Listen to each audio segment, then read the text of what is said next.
আলাইকুম রহমতুল্লাহি বরকাতু। ভাই আমি আছি বিশ্ব ইস্তেমার ময়দানে, আপনারা আসুন, খেদমত করুন।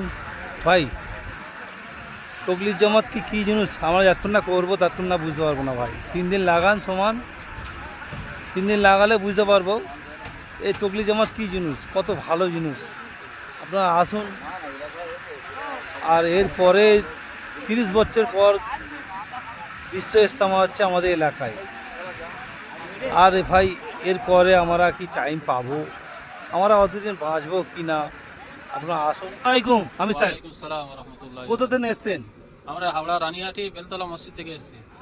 কিসের জন্য এসছেন? আমরা আল্লাহর রাস্তায় যে খেদমতের জন্য এসেছি। আল্লাহ আর এখানে অনেক কাজ অনেক বাকি আছে। আমি চাই যে আরও অনেক ভাইরা আসুক এখানে, কারণ এটা হচ্ছে একটা দিনী মজমা।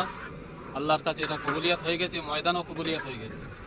ওই জন্য সমস্ত ভাইদের কাছে আবেদন যেন আপনারা আসেন, একবার এসে দেখে যান যে আল্লাহ কত বড় নিয়ামত, আল্লাহ কত বড় করনেওয়ালা জাত, এসে দেখে যান।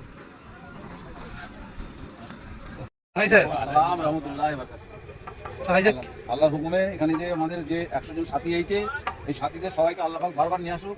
এখানে ইসলামিয়া কাজ হচ্ছে আমাদের ইসলামে। আল্লাহ পাক এই কাজের ফজলে আল্লাহ পাক জান্নাত পার করে দেবে। সাথীরা যারা ঘরে বসে আছি তারা আসুক, এসে দেখো এখানে কি আল্লাহ মানে কুদরতি বরকত কি আছে। আল্লাহ সব পারে।